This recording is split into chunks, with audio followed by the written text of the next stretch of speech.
This week's episode. Starting. Wait. Starting. It says we're live. For me, it says starting. It says live. Okay. All right. Fuck it. Live. We'll edit this out. We'll do it live. There we go. We're on.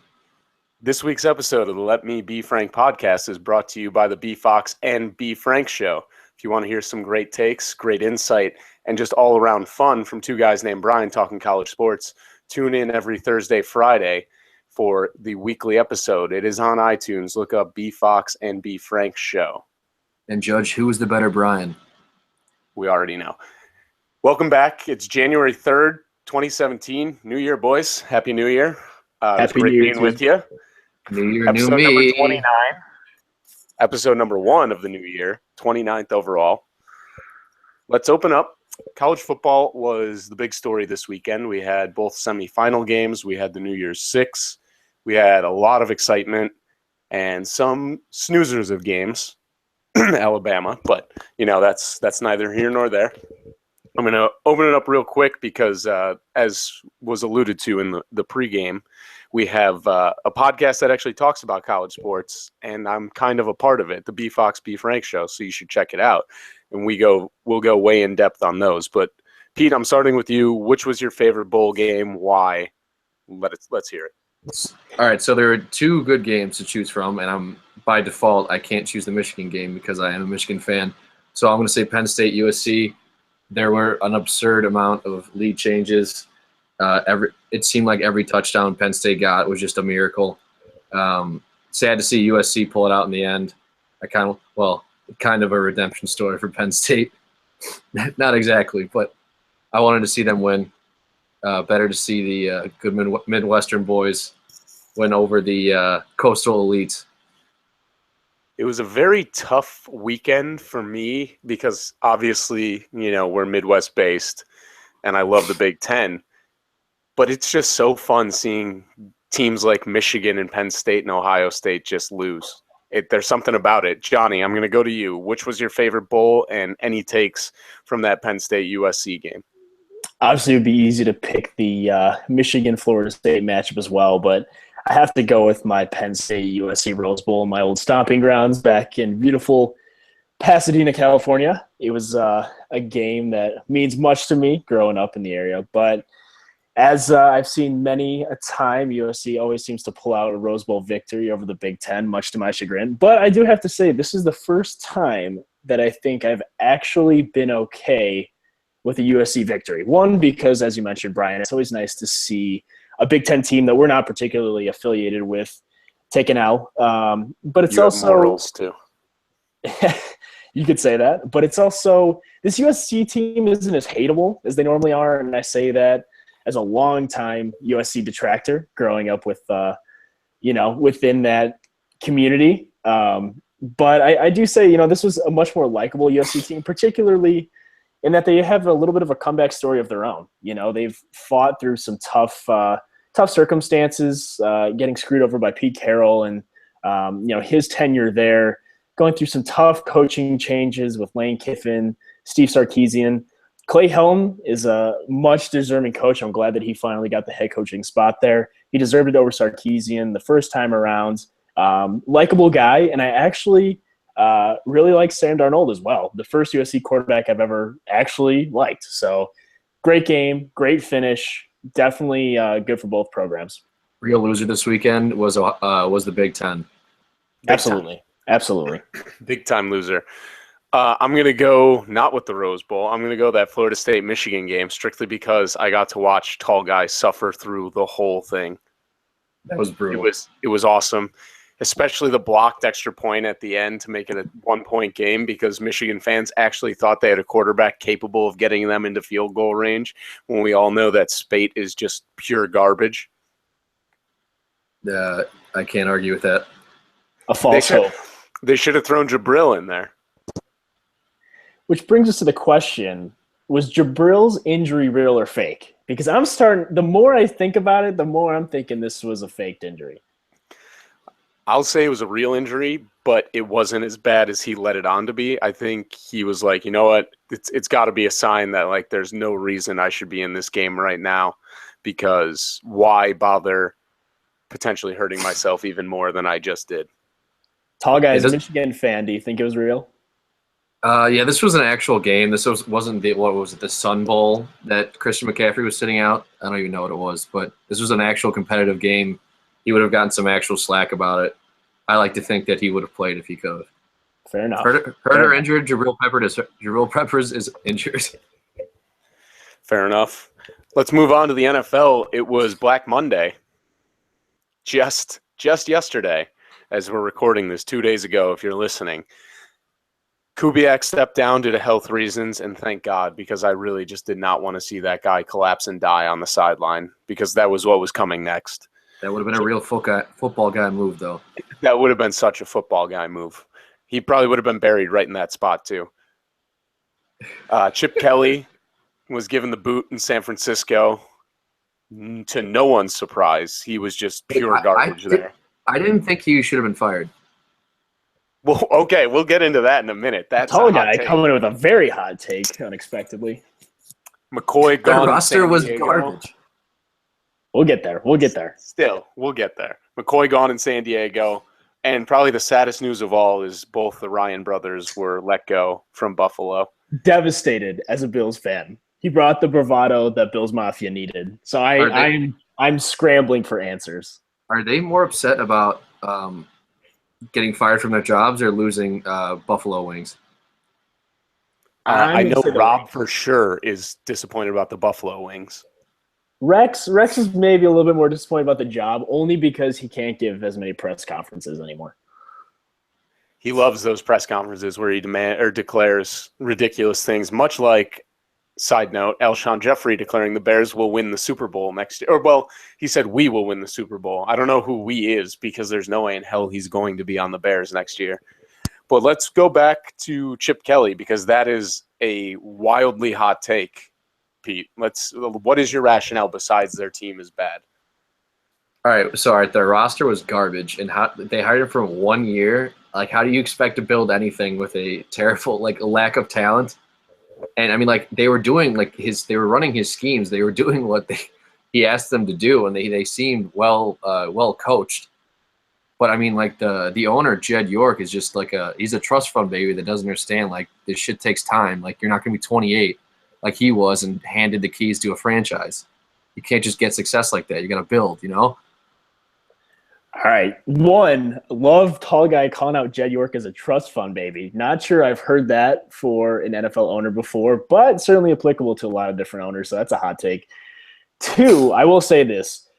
I don't think Chip Kelly did a great job in San Francisco. I also think that he was hit with an extraordinary wave of player personnel changes that were unexpected.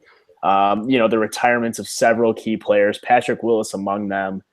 A lot of guys on that team decided to stop playing football at a time when they were, you could still say, in their peaks, at a time when the 49ers roster was one of the most talented, particularly on the defensive end.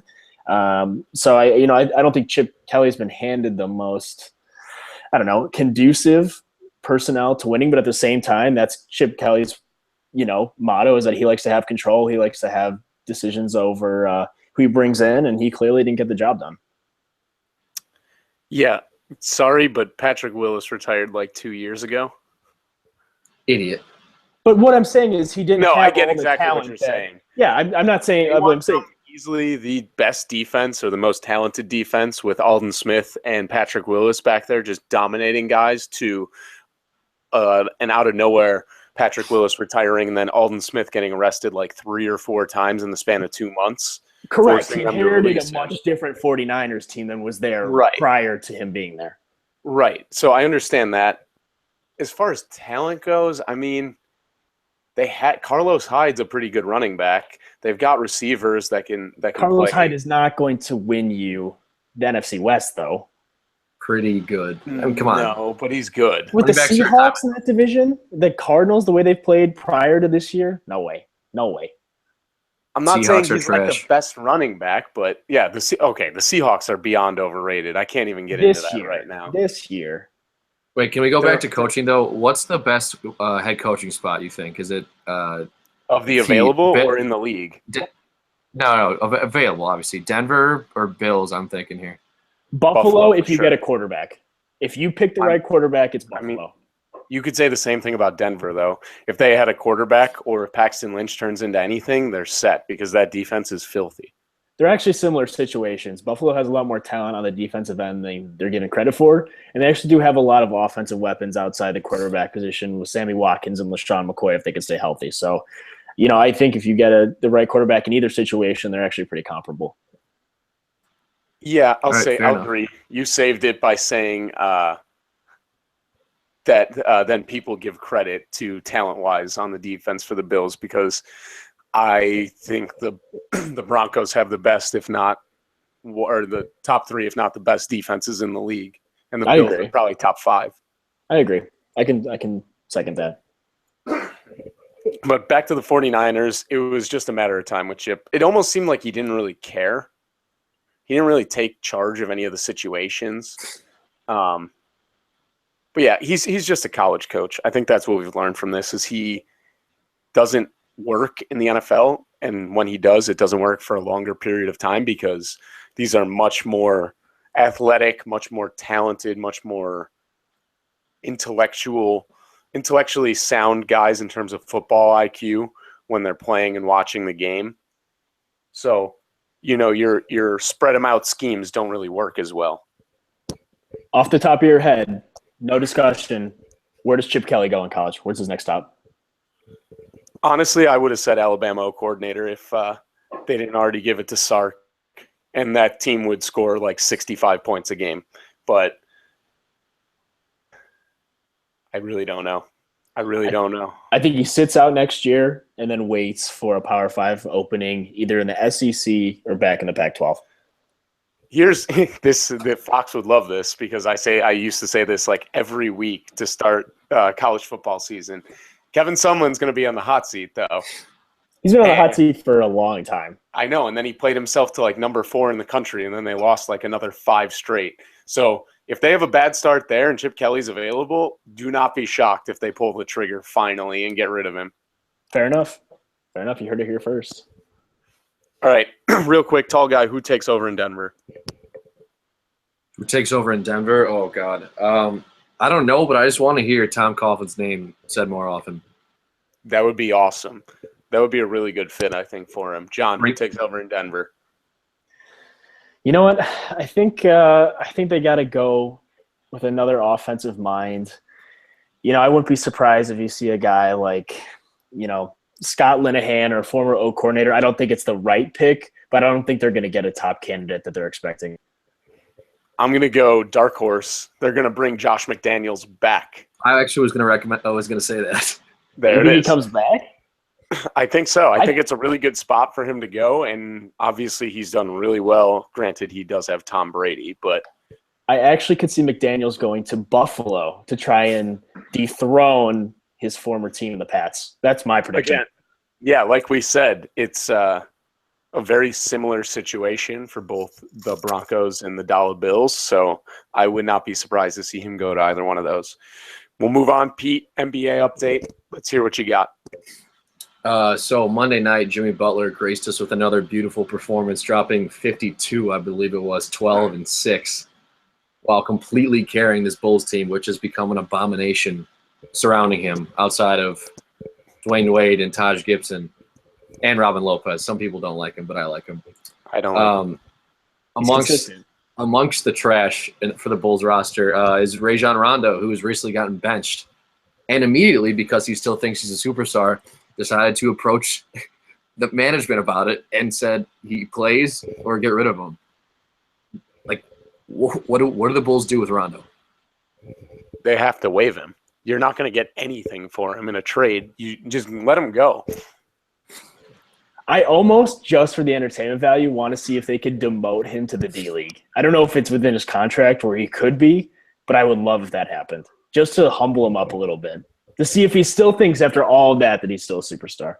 John, that would push the limits of Rajon Rondo. He might commit a Class X felony. Hey, you know what? But maybe that's what it takes for Rajon to realize where he's at in his career. Yeah, I mean, I'm hoping they can get rid of him for nothing, and we can someone wants to eat his salary. I mean, it's a 1-year guaranteed deal, so you can just cut him after this season. But I don't want to see this guy on this roster anymore. I mean, I never wanted to see him on this roster. Like, this is why we all knew this was a bad sign to begin with, right? well, I mean, fact the that they signing said they were wasn't getting young. it wasn't terrible before the Wade signing, but after the Wade signing, it just absolutely made 0 sense, like even less sense than it already did. So what's the direction of this Bulls team then, Pete? Quick, it could take an hour to discuss, but in 5 seconds, where's the direction of this Bulls team? I think they have to. I don't know what they'll do at the deadline, but I think they have to make a pretty aggressive move to move up in the draft this offseason and draft a point guard. And is Hoiberg gone? I think Reinsdorf's too cheap to fire him this season, but I think next season, if they're still not getting the results they want, I think they'll fire him midseason. I hope he's gone. That's all I can say. He's been dealt a shit hand, so I can't really. Oh, he's walked into a terrible situation, but it's just not going to work out for Fred Hoiberg in Chicago. I mean, when there's 3 guys who command more respect than Fred Hoiberg in the locker room, you got a problem. Yeah, no, absolutely. Real quick question: what are your thoughts on Denzel Valentine? Obviously, he's been hurt for quite a bit, but he is back and playing somewhat. What do you think? Was he the best option for the Bulls when they drafted him? Could they have done better? I mean, well, the Bulls have this history of drafting players who have had success in college and had long college careers, which I don't think is a great way to draft in the NBA. But I know Denzel struggled this season. I think he's having trouble adjusting to the speed of the NBA game. But I'm hoping once he adjusts and is able to read the game more clearly, that he'll be a decent role player. I don't think he's anything more than that. He can shoot, he can pass, but his athleticism isn't anything special. He's not going to be a great defensive player. So, I mean, hopefully he can be an impact player. But, I mean, the Bulls just have this terrible tendency to draft players whose ceiling is just a quality role player, and that's just not how you build championship contenders in the NBA. But Pete hasn't really had a chance to develop, though. I mean, look, I'm not blaming him at all. I'm still giving him time. But because I'm I saying think he could be an above-average player if they actually put him in a system and gave him some time to develop. Yeah, I mean, there's no room on this roster as of right now. No, I agree. Jerian Grant and Michael Carter Williams are both better than him. Doug has been playing very well, deserves a lot of time. Nico is.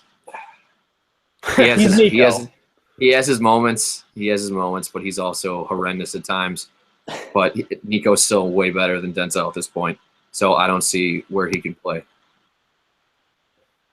But outside of the Bulls, just going around the league a little bit, the Houston Rockets are probably the 3rd best team in the NBA. They're 16-2 in their last 18 games.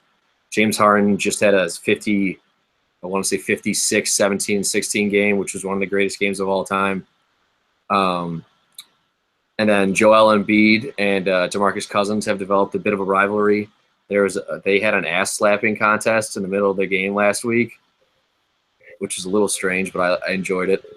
Just a couple of guys doing guy stuff. Yeah, just a It's couple good for the league. It's good for the league. Kemba Walker just replaced Nick Young as the buffoon who turned around and started dancing before his shot even went in, and it decided to pop out. So that's some Vine gold right there. And did you guys see the Chris Dunn crossover? Yes, I've heard about it. Have not seen it. He went behind. I want to say it was C.J. McCollum, someone on the Trailblazers. Someone on Just Portland. Absolutely dumb, just street ball. It was incredible. Not only that, a day later, maybe less, Isaiah Whitehead just denied Rudy Gobert at the rim. We will get to Rudy Gobert. New father. We will get to Rudy Gobert shortly in our guy. intern stat of the week segment. Oh, here we go. Yeah, but that's what I have for NBA. Great. We will now kick it to our interview with Matt Barbado of Jet Fuel. Is that right? We can cut that if it's wrong. Yeah, that's right. Jet Fuel's right. Okay. All right. And then this is obviously where you'll cut the part, edit him in. Yep. All right. Great job, Pete, on that interview. Let's go to top 5. Damn right. we will do top 5 New Year's resolutions, and that's all I gave them. John and Pete both had just that to work with. They could go whichever direction they wanted. I am going to go John first. What are your top 5 New Year's resolutions? I'll be honest. I don't have a full top 5 for you because I'm not a big New Year's resolutions guy. I'm kind of along the belief system that if you want to do something with your life or make a change, what's the difference if it's January 1st or June 1st? So I kind of preach. I don't buy it. Maybe call me cynical, call me what you want. But if for the sake of the segment, I have a few. One, I'm going to throw the obvious one out there.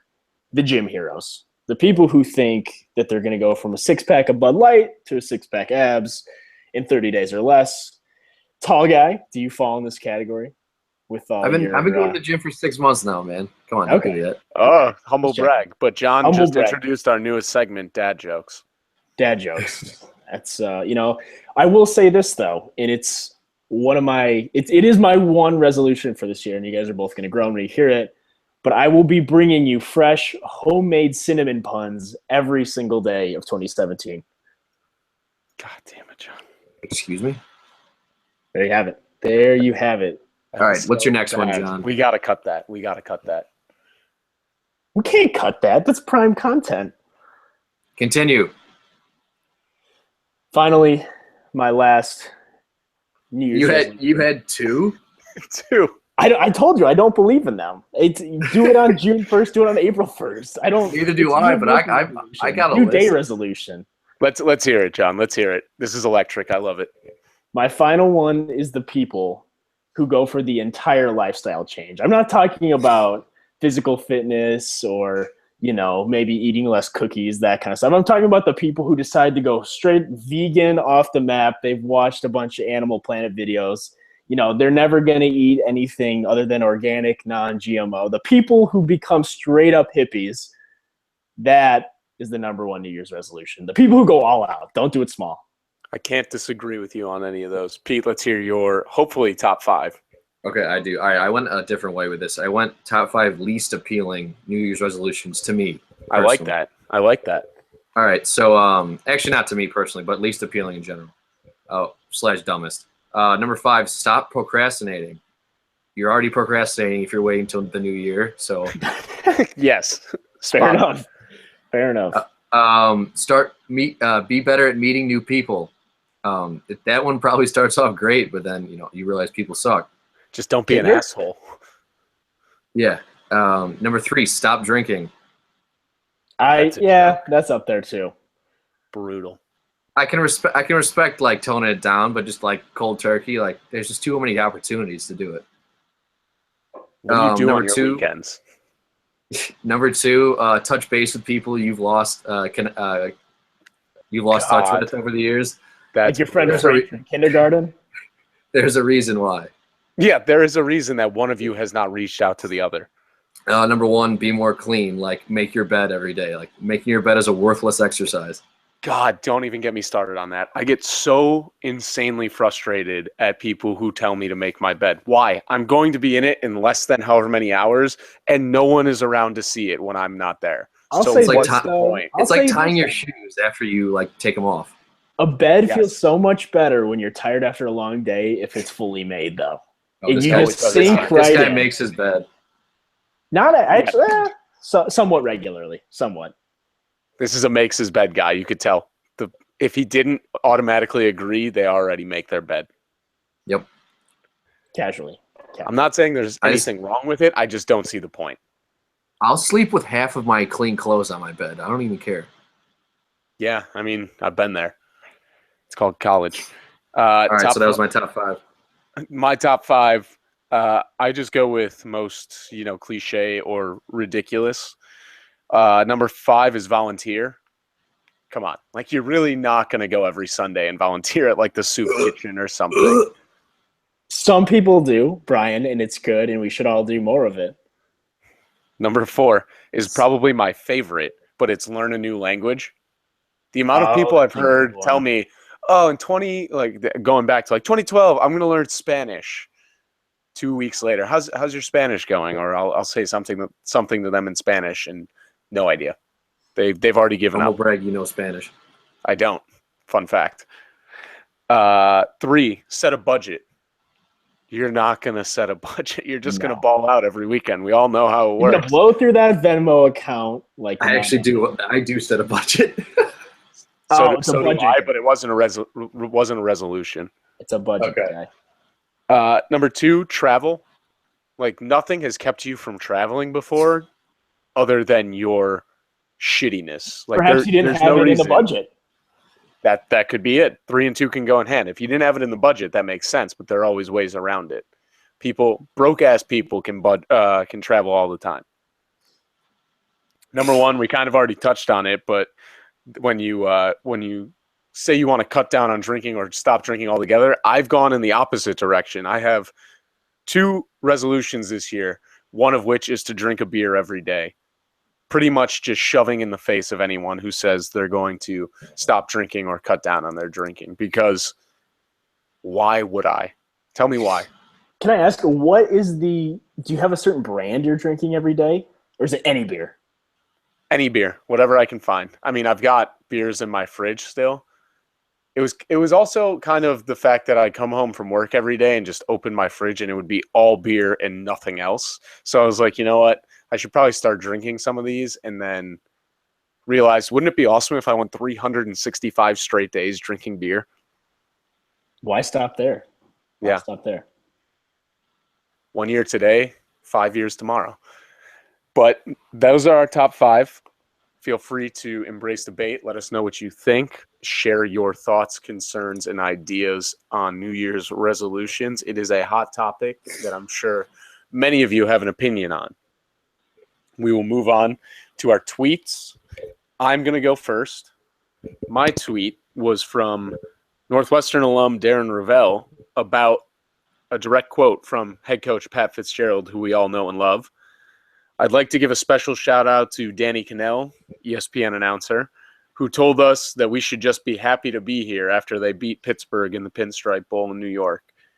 So shots fired at Danny, and it was done through the voice of a fellow colleague in Darren Ravel. So kind of a wild sequence there. I love Pat Fitz taking a shot at a weak guy like Danny Cannell. It's awesome. And Fitz is the man. Yeah, Danny Cannell always tries to pick on, like the little guy. And I think it comes from a sense of insecurity. So I'm glad that Pat Fitzgerald fired back with some ammo because they had a great win over Pittsburgh. Go Cats. Go Cats, go. Pete, let's hear your tweet. Okay, I'm going back to Joel Embiid because he's electric. So he's currently trying to get some people rallied on Twitter to vote for him as an all-star, not because, he thinks he's worthy as a player, so he can, quote, date this girl because she once told him to come back to him when he's an all-star. So he's trying to hit that. I love the effort there. Just such a nose to the grindstone, bring your lunch pail to work, hard hat kind of ethic right there. Joel Embiid is the king of Twitter. Or does John have the king of Twitter? Let's hear it. I think I do this week because I'm going to Major League pitcher Brandon McCarthy, who actually is Twitter gold. That's an account worth following. He's wild. Yeah, he spares no expense going all out on Twitter. This week, man, Trump's presidential library is going to be great. The Haters and Losers rocket launcher gallery, every Archie comic ever made, bear fights. Brandon McCarthy, and that's the thing is every tweet's like this. He'll tweet at anyone, you tweet at him, he'll throw Twitter gold right back at you. He's the guy that goes through his mentions at night and just roasts people the whole time. And he's had so much time in the DL that he's had time to do it. So, Brandon McCarthy, thanks for your tweet of the week. When pitching fingers turn to Twitter fingers. Getting bodied by a singer. All right, Pete, let's hear your stat. All right. So Jimmy Butler with his 50-point game this week now has 2 career 50-point games, which is good for second in franchise history for the Bulls. Can you guess who's first? His airness. I'm going to say it's probably not B.J. Armstrong. Michael Jordan with 30. Marcus Pfizer was going to be my second guess. Tyrese Thomas was close too. Yes. That's impressive. So it kind of puts it in perspective. It's absurd. Yeah, we have very few guys outside of Michael Jordan scoring 50-plus points. John, what is your stat? I'm also sticking with the NBA, going back to our good friend Rudy Gobert, who actually enters tonight ranked first in the league in multiple categories, and they are completely on opposite ends of the spectrum. One is field goal percentage, shooting .692 from the floor. The other one, guy can play both ends of the floor, blocked shots at 91. So Rudy Gobert getting it done on both ends of the floor. Very interesting. DeAndre Jordan will have that field goal percentage title by the end of the season. Yeah, Most likely. All right, I actually have 3 stats. It was a good Twitter day for me the other day when I was looking for these. The Patriots have started 3 quarterbacks. That is more than the total interceptions they have thrown this season, which is 2. And that's outrageous. Wow. If I think Matt Barkley threw 12 in 4 games or 3 games. Barkley's killing us. Fun fact: the Cubs and the Indians had more wins in the World Series, 4 and 3, than their hometown football teams did this year. The Bears won 3 games. The Browns won 1. That is a fun fact. Roll Tribe. And the last one is from our dear friend Peter King. It's the hidden stat of the day. Jordan Howard was the 150th pick in the NFL draft, and he was second this season in rushing with 1,313 yards. So there is a very small bright spot for the Chicago Bears, and that is that, yet again, they have another running back whose talent they will waste with shitty quarterbacks and receivers and the rest of their team. I had a revelation the other day that I realized I've never had, as a Packers fan, I've never seen a poor quarterback, and I can't even imagine.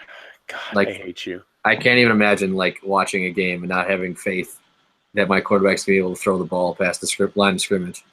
Well, think about this. The Packers tradition is great quarterbacks. Bears tradition is great running backs. Can you imagine if you paired them up? Super team. Hey, don't be down. The Bears have good defense. The Packers have shitty defense. The Packers have a great offensive line, or did. Not anymore, really. The Packers have a great offensive line this year. This year, and not the last couple, but then before that, early 2010s, late 2000s. Fair. So let's go. What are you looking forward to this weekend? John, I will start with you. Well, how can you neglect the rematch of last year's national championship game?